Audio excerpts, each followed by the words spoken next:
bagaimana kabar kalian hari ini?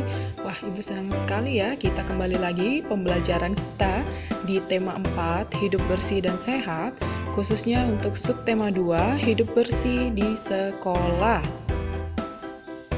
Nah, anak-anak, pada hari ini kita akan belajar muatan SBDP, khususnya untuk meniru gerakan keseharian dalam tarian. Pada tema sebelumnya, kalian juga sudah belajar ya tentang gerakan keseharian yang bisa kita buat dalam bentuk tarian.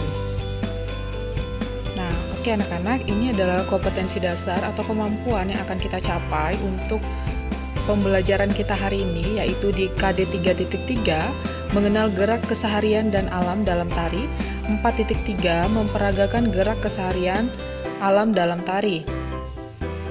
Oke anak-anak, nah ini adalah tujuan pembelajaran kita. Dengan mengamati contoh gerakan, peserta didik dapat mengidentifikasikan koordinasi gerak dengan benar. Nah, dalam menari tentunya koordinasi tubuh kita juga penting ya, baik kepala, tangan, dan kaki, sehingga menjadi sebuah tarian yang indah, sebuah tarian yang menarik. Oke anak-anak, nah ini adalah contoh beberapa gerak keseharian yang dapat kita gunakan dalam menari, yaitu menyapu, mengepel, mengelap kaca.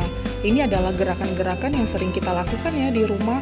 Tentunya ketika kita menjaga kebersihan, ketika kita menjaga kebersihan di rumah, kita pasti melakukan ketiga hal ini. Nah, dari hal keseharian yang sering kita lakukan, itu dapat dibuat dalam sebuah tarian. Nah, anak-anak, ketika kita menari, tentunya kita membutuhkan iringan. Nah, iringan ini bisa berupa lagu, musik, maupun alat musik ya.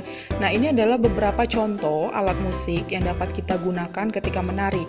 Yang pertama yaitu gendang. Nah, gendang ini dapat kita gunakan nih ketika kita menari, misalnya dalam gerakan keseharian maupun alam.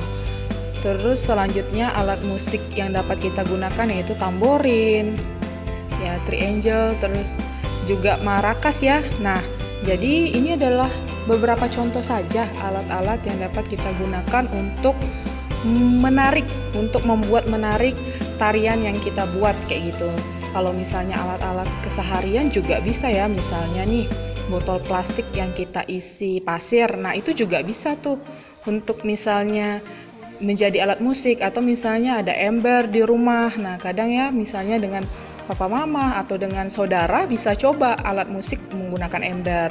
Sederhana tapi tetap bisa kita nikmati, baik itu dalam musik maupun dalam tarian. Nah, anak-anak, untuk menari menjadi semakin menarik, maka kita dapat lakukan yang namanya pola lantai. Apa itu pola lantai?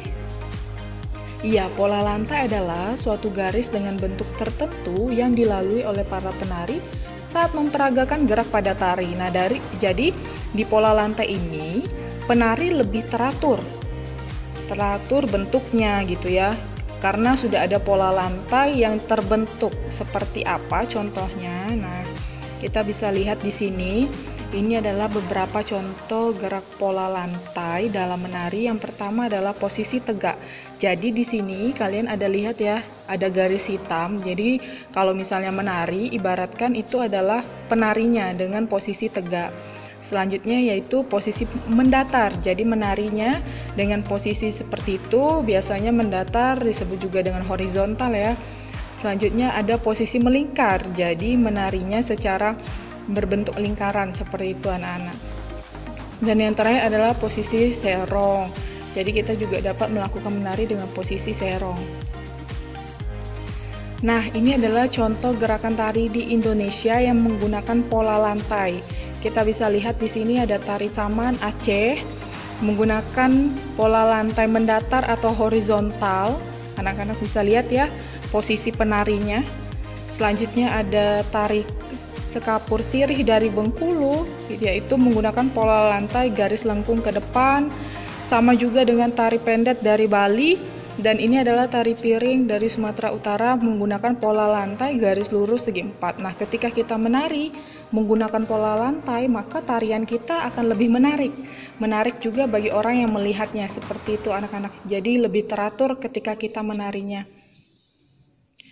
Yes, kita telah berhasil nih belajar SPDP KD 3.3 tentang gerak keseharian, baik alam juga ya. Jadi kalian telah berhasil lagi belajar SPDP KD 3.3, jadi selamat belajar, tetap jaga kesehatan ya, karena Ibu yakin anak-anak kelas 2 ini adalah anak-anak hebat, pasti tetap menjaga kebersihan dimanapun berada. Tuhan Yesus memberkati.